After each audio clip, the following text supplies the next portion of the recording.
تنزيل من رب العالمين.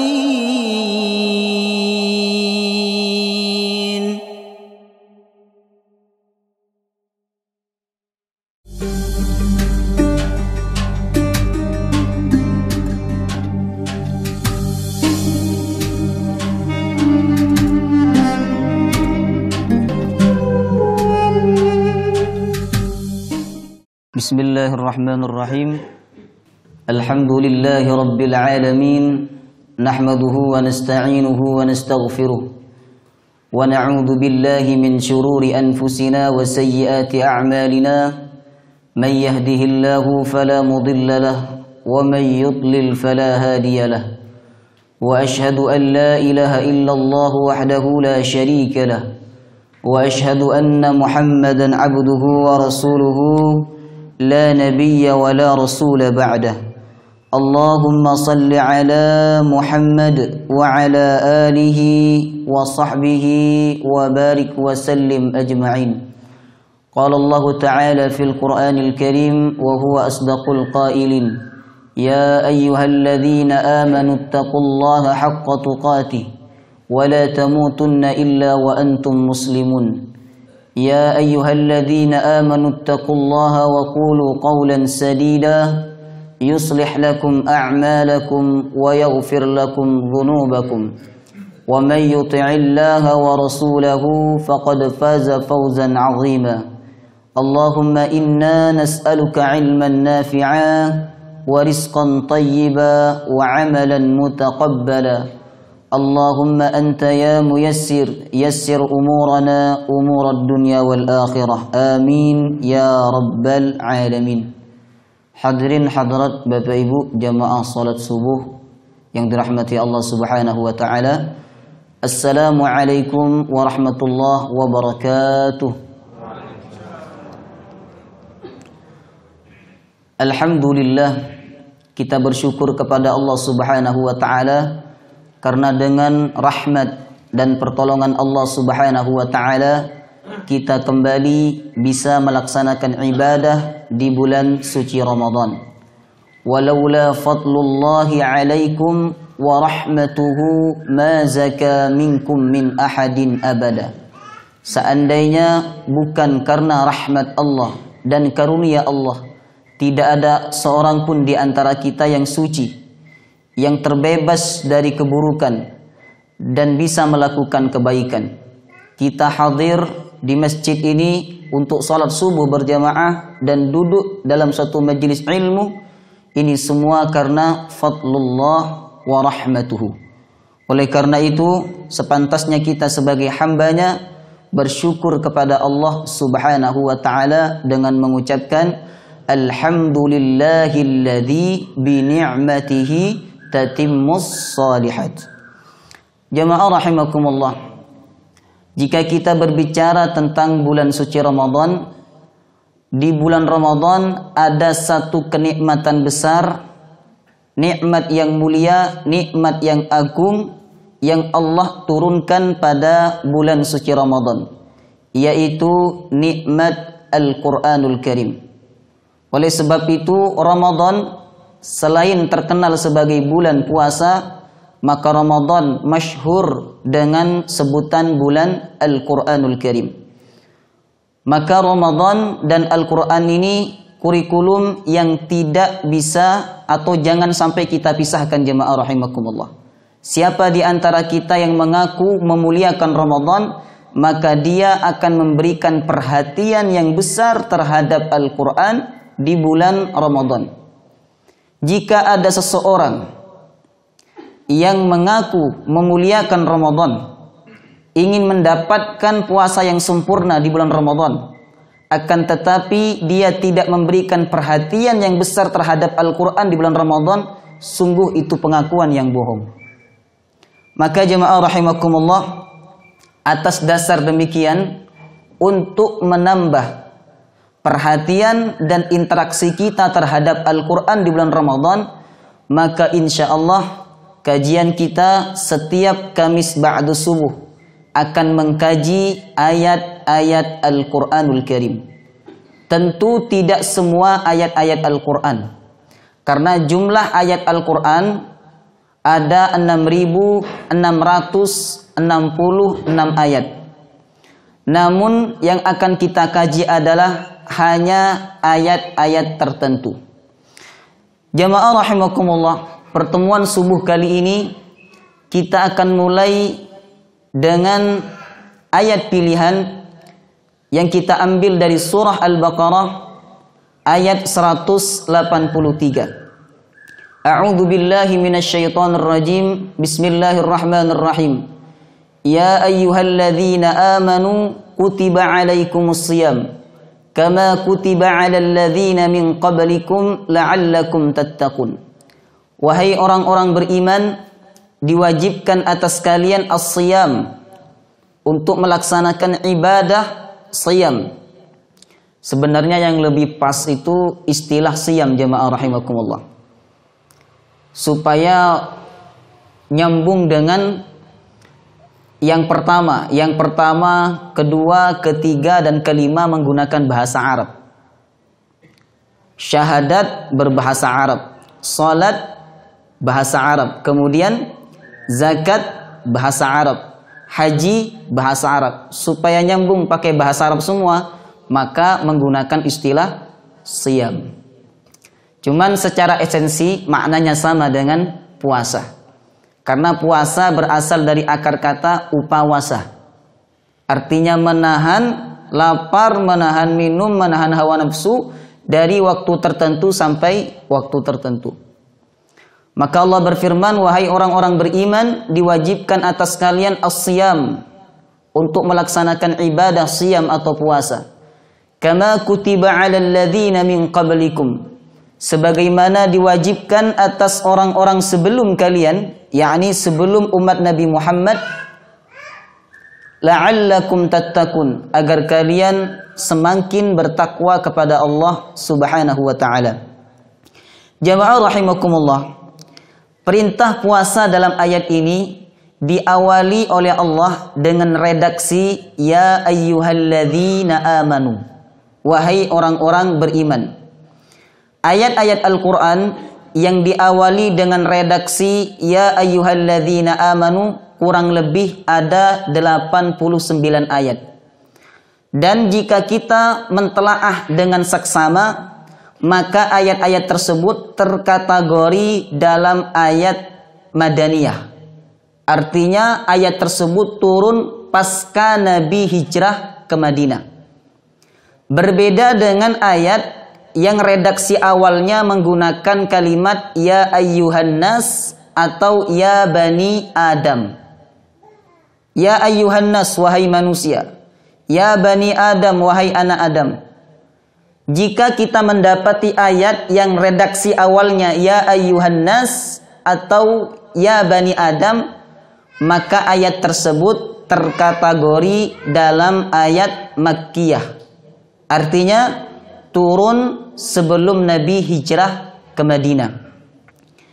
Jamaah rahimakumullah, dalam potongan ayat ya ayyuhalladzina amanu, wahai orang-orang beriman, ada beberapa faedah yang bisa kita petik.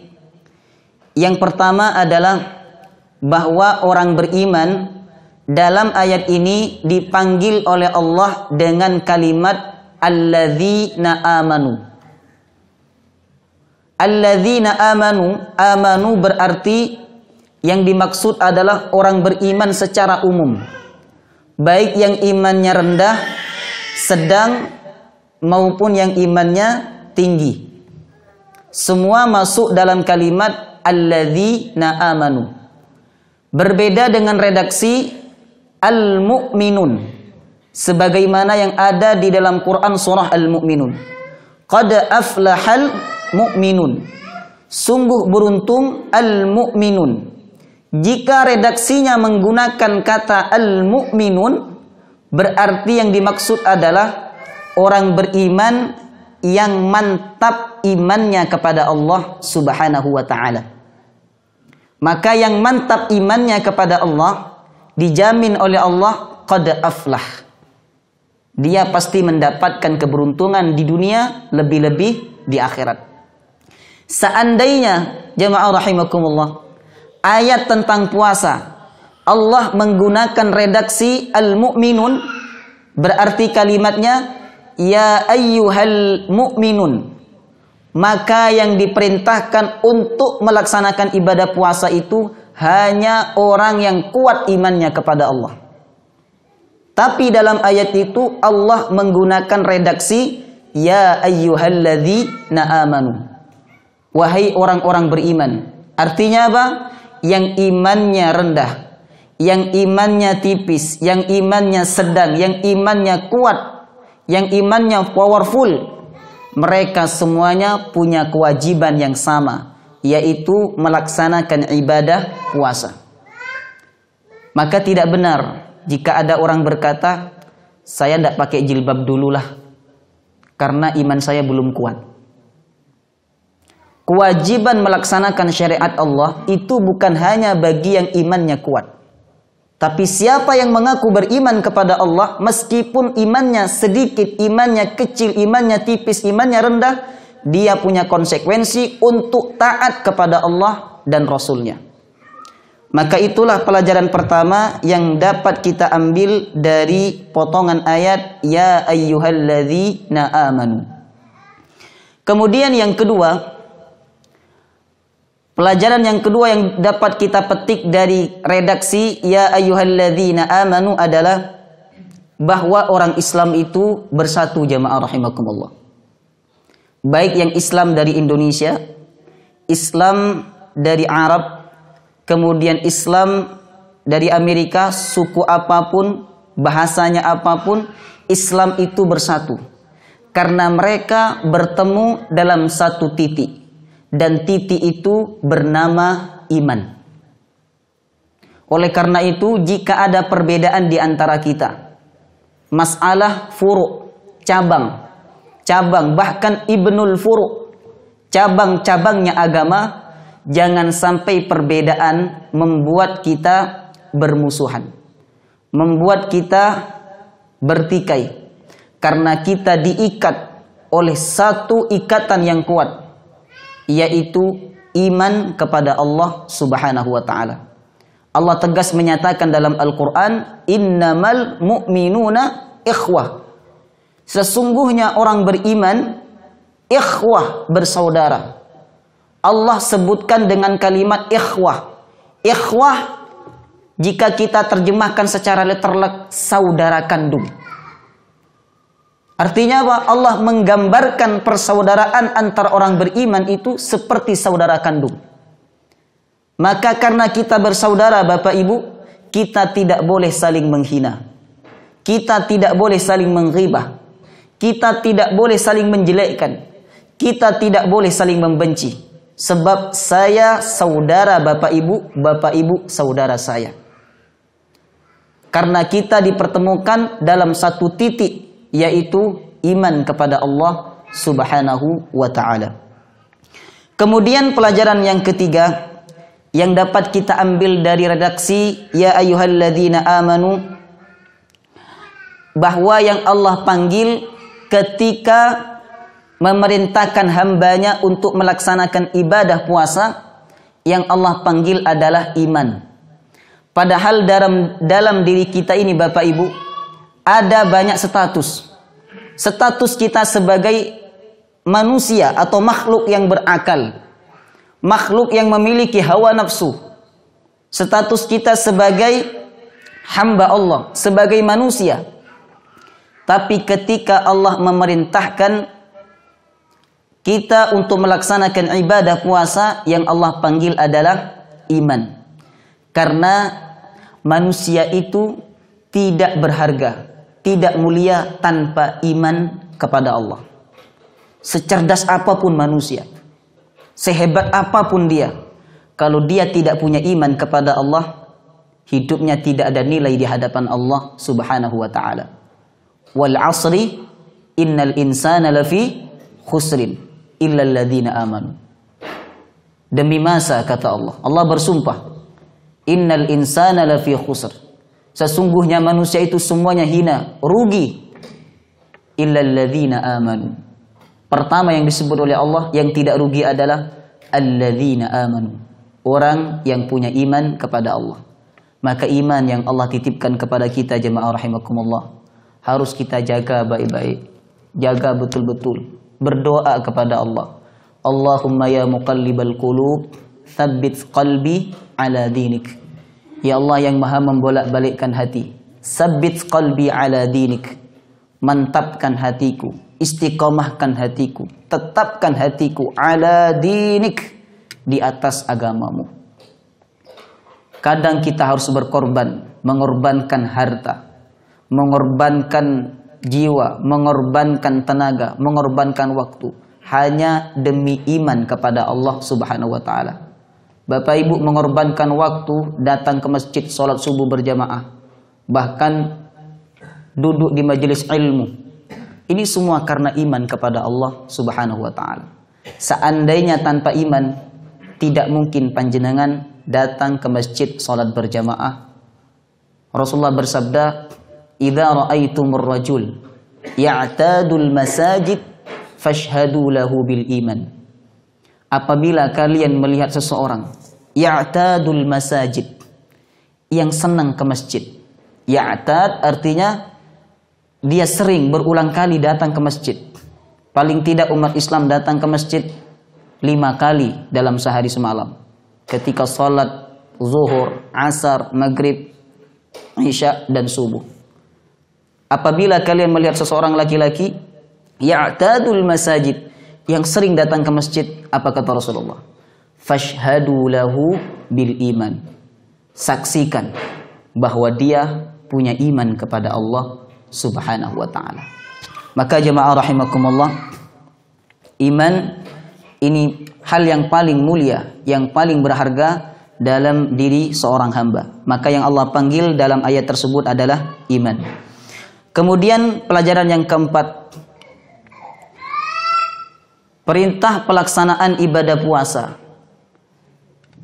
Dalam ayat tersebut jemaah rahimakumullah, perintah pelaksanaan ibadah puasa Allah awali dengan panggilan iman untuk menunjukkan bahwa segala kebaikan apapun tidak akan diterima oleh Allah dan tidak akan dibalas pahala oleh Allah kecuali syarat dasarnya adalah iman kepada Allah. Sebaik-baik apapun manusia itu, kalau dia tidak beriman kepada Allah, maka kebaikannya tidak akan dibalas pahala oleh Allah. Kalaupun Allah membalas, Allah hanya balas kebaikan dia di dunia, tapi Allah tidak balas kebaikan dia di akhirat. Kemudian pelajaran yang kelima, dipanggil iman ketika Allah perintahkan ibadah puasa untuk mengisyaratkan bahwa ibadah puasa dan ibadah-ibadah yang lain di bulan Ramadan harus dilaksanakan dengan pendekatan iman, bukan hanya dengan pendekatan fisik. Jika kita berpuasa hanya dengan pendekatan fisik Bapak Ibu, maka kita hanya berpuasa tenggorokan, hanya berpuasa perut.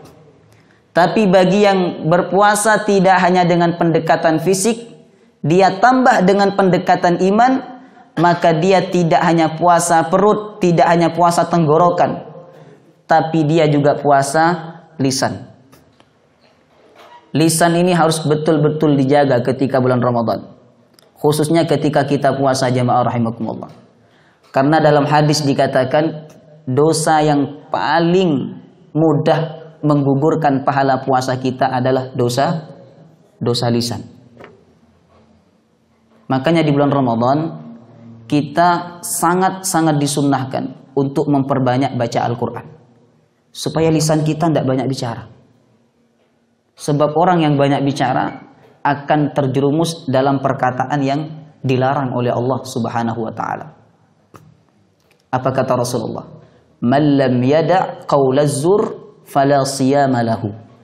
Siapa yang tidak meninggalkan ucapan yang jelek, fala siyama lahu, tidak ada puasa baginya. Puasanya tidak batal. Dia tidak minum saat puasa, dia tidak makan saat puasa jemaah rahimakumullah. Puasanya tidak batal, tapi tidak mendapatkan pahala apa-apa dari Allah Subhanahu wa ta'ala. Dan Nabi bersabda dalam hadis yang lain, rubba shaimin laisa lahu min siyamihi illal ju' wal 'atash.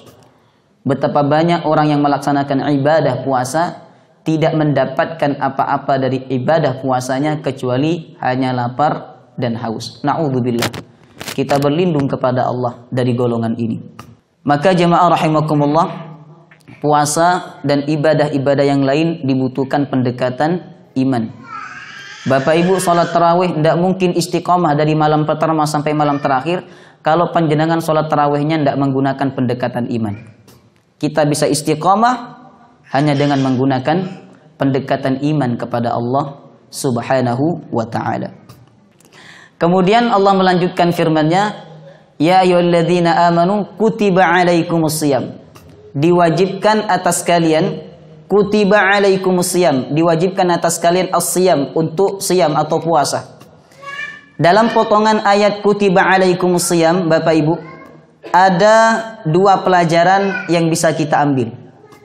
Pertama, kalau kita belajar bahasa Arab, dan bagi Bapak Ibu yang pernah belajar bahasa Arab, fa'il atau orang yang memerintahkan dalam ayat itu tidak disebutkan. Coba perhatikan kalimatnya. Kutiba alaikumusiyam, diwajibkan atas kalian berpuasa. Tidak disebutkan siapa yang mewajibkannya.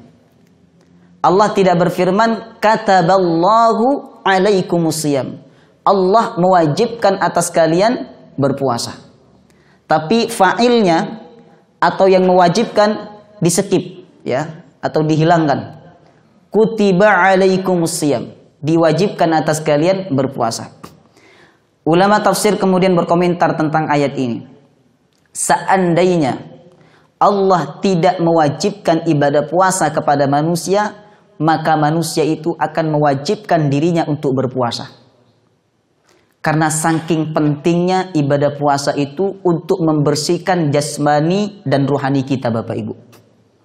Maka dikatakan tidak ada agama kecuali punya syariat puasa.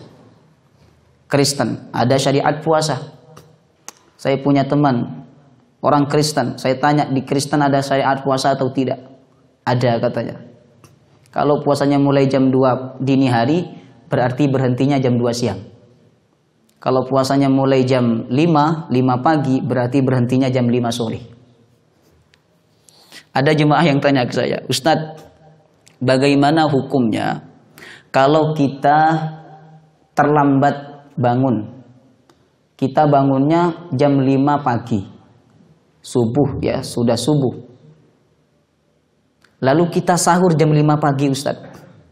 Cuman nanti buka puasanya diundur. Jadi dia tanya, sahurnya jam 5 tapi buka puasanya diundur. Itu boleh atau tidak? Saya tanya, itu mazhabnya siapa? Karena Allah berfirman, kulu washrabu hatta yatabayyana lakumul khaytul abyadu minal khaytil aswadi minal fajr. Puasa itu harus dari subuh.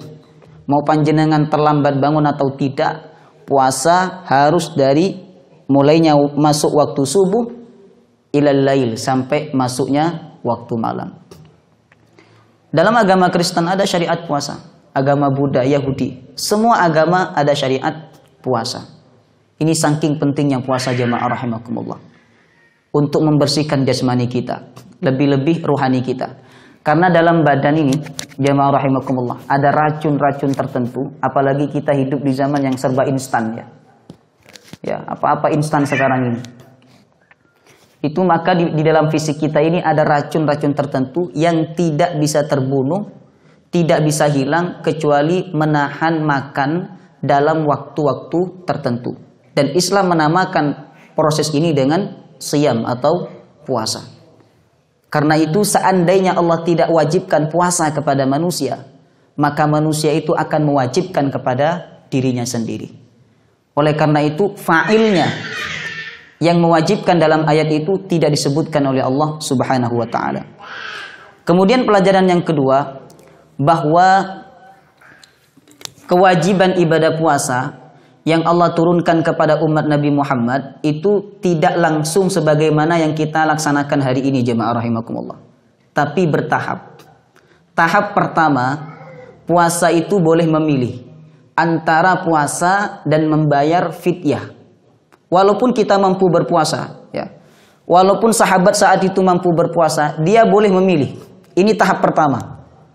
Sebagaimana firman Allah, wa 'alal ladzina yutiqunahu fidyatun ta'amu miskin.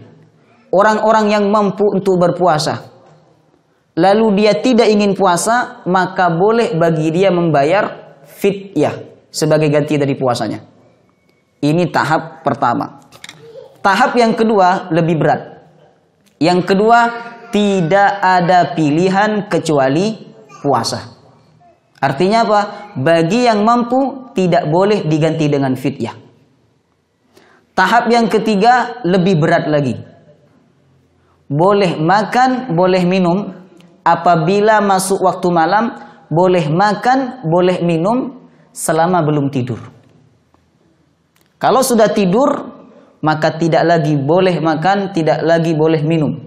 Mohon maaf, tidak lagi boleh berhubungan dengan suami atau dengan istri. Tentu ini memberatkan para sahabat. Sehingga pagi-pagi sahabat datang ke Rasulullah. Termasuk Umar bin Khattab dalam riwayat Imam Al-Bukhari. Ya Rasulullah, saya sepulang dari masjid ini, saya ingin, mohon maaf, ingin tidur bersama istri saya. Tapi istri saya sudah tidur duluan. Sementara syariatnya tidak boleh minum, tidak boleh makan, dan tidak boleh berhubungan kalau orang itu sudah tidur. Artinya apa jemaah rahimakumullah? Tidak ada syariat sahur. Itu tahap yang ketiga. Maka karena memberatkan para sahabat, Allah turunkan ayat Quran. Uhilla lakum laylatas siyamir rafathu ila nisaikum. Dihalalkan bagi kalian untuk makan, minum, bahkan berhubungan dengan istri kalian laylatas siyam, pada malam hari di bulan Ramadan sebelum masuknya waktu subuh. Maka tahap yang keempat inilah tahap yang berlaku sampai saat ini. Kita ada syariat sahur. Maka jemaah rahimakumullah, itulah pelajaran yang dapat kita ambil dari kalimat kutiba alaikumusiyam. Diwajibkan atas kalian untuk berpuasa.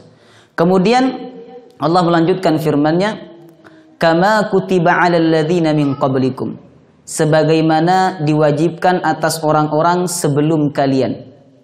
Allah sebut atau Allah ungkit bahwa umat terdahulu itu pernah berpuasa dan pernah diwajibkan kepada mereka untuk berpuasa supaya kita umat Nabi Muhammad semangat melaksanakan ibadah puasa. Sebab ibadah puasa ini ibadah yang sudah turun-temurun dari Nabi Adam sampai saat ini. Maka Imam Al-Qurtubi mengatakan ibadah puasa itu termasuk ibadah tertua dalam agama Samawi. Ada 3 ibadah tertua dalam agama Samawi, Bapak Ibu. Pertama salat, yang kedua kurban, yang ketiga puasa atau siyam. Allah ungkit puasa umat terdahulu supaya kita umat Nabi Muhammad semangat melaksanakan ibadah puasa. Kemudian yang terakhir Allah berfirman, la'allakum tattaqun, agar kalian bertakwa kepada Allah Subhanahu wa taala. Bahwa tujuan puasa itu adalah takwa kepada Allah. Apa itu takwa? Kata Ibnu Rajab Al-Hambali, takwa adalah ayya'lamal abdu ma yuttaqa thumma yattaqi. Seorang hamba itu mengetahui apa yang harus dia jauhi lalu dia menjauhkan dirinya darinya. Itulah makna takwa. Maka puasa kita goalnya atau tujuannya adalah takwa kepada Allah Subhanahu wa taala. Kalau puasa kita membuat kita semakin jauh dari keburukan, itu tanda puasa kita sampai kepada tujuannya. Tapi jika puasa yang kita laksanakan tidak menjauhkan kita dari keburukan atau justru semakin mendekatkan kita kepada keburukan, tanda jemaah rahimakumullah bahwa puasa kita belum sampai kepada tujuannya, yakni takwa kepada Allah Subhanahu wa taala. Itulah pelajaran yang dapat kita ambil dari surah Al-Baqarah ayat 183. Semoga bermanfaat dan semoga kajian ini menambah iman kita kepada Allah Subhanahu wa taala. Amin ya rabbal alamin. Kita tutup dengan pembacaan doa kafaratul majlis. Subhanakallahumma wa bihamdika asyhadu an la ilaha illa anta astaghfiruka wa atubu ilaik. Wassalamu alaikum warahmatullahi wabarakatuh.